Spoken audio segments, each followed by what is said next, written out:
Today, a report was released by the Ombudsman, a review of family and domestic violence in Western Australia. And it's one of the functions of the Ombudsman to review family and domestic violence fatalities. Part of the role includes reviewing the circumstances in which and why child and family and domestic violence deaths occur, identifying patterns and trends that arise from reviews of these child deaths and family and domestic violence deaths, and making recommendations to public authorities about ways to reduce these instances. So I'd start by thanking and acknowledging the work of the Ombudsman and all of the staff in the office who've spent a lot of time pulling together the research that underpins this report and putting it together, and to particularly acknowledge all of those who are working in this space. That's both the frontline workers and those who are working in the background to provide as much support and assistance as they can to the survivor victims in this space. Now, at the briefing this morning, I was appalled to learn the extent of the appalling situation that we have and the worsening situation that we have here in Western Australia. And the Ombudsman has initiated this particular report because their annual reviews have identified that there are issues that they've previously raised that are still unresolved. These included inconsistent risk assessments, poor data collection, limited support for vulnerable groups, and a lack of follow-up action on agreed recommendations and commitments. The serious issues highlighted are that the information that is needed to inform decisions made by government in this space is not being collected as it should be. There are systemic failures in the way this is being managed. And this failure, this system failure, results in victim survivors not receiving the support that they should.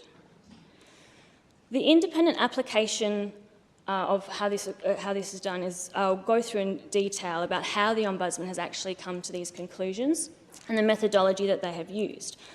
But I would refer members to the uncorrected Hansard from earlier today in the other place, where a question was asked of the Minister for the Prevention of Family and Domestic Violence about the issues raised in the report that's been released today. And the Minister refers to the report as a backwards-looking report.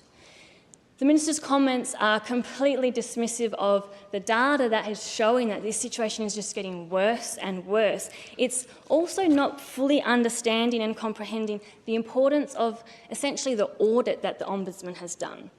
So the Ombudsman's office took a point in time. They looked at November 2024 and they assessed 388 families that were in the system at that point in time because of family and domestic violence incidences.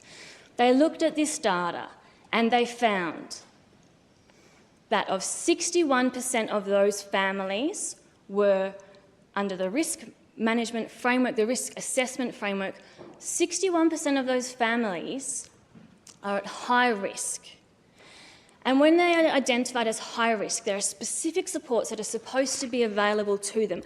But of that 61% of families, only 2.5% had been directed into the appropriate support through multi-agency case management. Now, the Ombudsman quite helpfully broke down what that actually means. That means that all of those families who missed out on that additional support were not getting tailored advice to their situation. Tailored advice like when to leave the residence, how to leave the residence, who you can turn to if the situation that you may return to deteriorates. There's not this tailored advice that actually helps the victim survivors to escape the situation that they're in. It also means, for those who are staying in their homes, they're not getting help with security alarms, they're not getting help with changing locks, with duress alarms, or a phone. They're not given a phone that is not trackable by the perpetrator. This is what we're talking about when we're identifying this gap. And the Minister has completely dismissed this and said it's irrelevant because we're putting funding into this space. Now, I and my colleagues are all very welcoming of additional funding in this space because the statistics show that the situation is getting worse and it is in dire need. But you can't just throw money at the problem. You also have to look at the actual systemic failures in our public service, in our system. The Ombudsman is saying that it's not all about staffing, and I welcome the Minister's comments in response to my question earlier today that there has been additional staffing, but that's not the problem identified in this report. In this report, the problem identified is that the procedures, the risk assessment process, the risk management is not being properly applied. It's been applied differently by different departments, by different agencies, and that is resulting in people falling through the gaps. That is resulting in people not getting the support that they need. There are some very distressing figures in this report. If I turn to some of the data that's been provided. In the year between 2023-24 to 2024-25, there was a 28% increase in family and domestic violence call-outs resulting in WA police attendance. Now, in some situations, that is potentially because people in those situations are finding that they have the confidence that they may receive support. But we don't have the data to distinguish between whether that is the situation or whether there are increases in violence, increases in incidents. And if we look at the total family and domestic violence call-outs since 2021 to 2024 to 2025, there's been a 42% increase.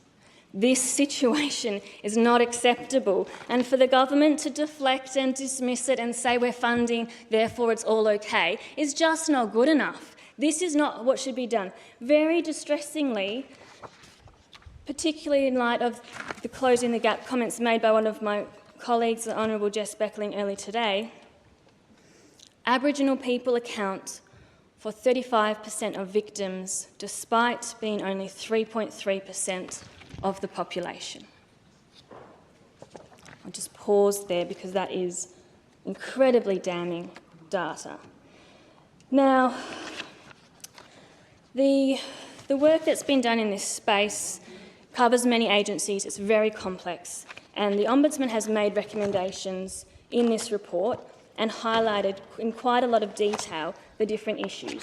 So I would recommend that members who are interested look up the recommendations provided here. They're all fairly sensible. But essentially, we really need to look at the system and how the system is broken and how the system is failing the victim survivors in this space, because the findings are that the family and domestic violence response team model does not adequately accommodate the unique and complex needs of vulnerable groups who are at a greater risk of family and domestic violence. Our actual processes and our systems need to be reviewed. There are many issues highlighted in the lack of data, the lack of appropriate collection of data, the lack of monitoring and evaluation. Data is fragmented and inaccessible. There's inconsistent management of high-risk cases. And again, the Minister's comments about this report and the findings are that it's irrelevant because more funding has been put towards the problem. Now, that is just not good enough. The money being put towards it is clearly, in some ways, hopefully making a difference, but we don't have evidence of that when the actual system is broken, and for that, the funding is clearly inadequate.